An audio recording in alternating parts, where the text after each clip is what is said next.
عجیب ترین و ترسناک ترین صداهایی که ناسا تونسته از کهکشان راه شیری ثبت کنه که مطمئنم شنیدنش مو به تنتون سیخ میکنه. شماره 1 خورشید.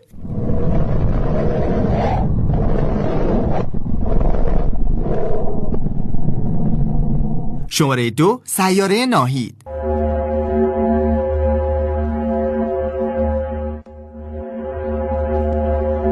شماره 3 سیاره عطارد.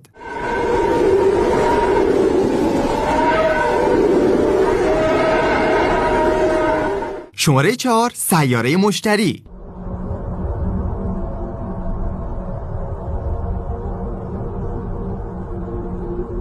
شماره 5 سیاره زحل.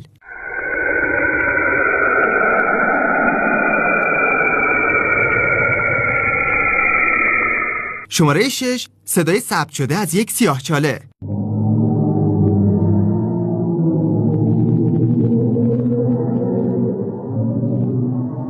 شماره 7 سیاره اورانوس.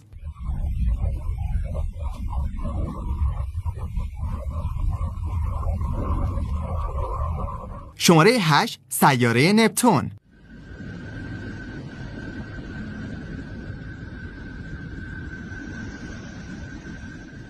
شماره 9 سیاره پلوتو.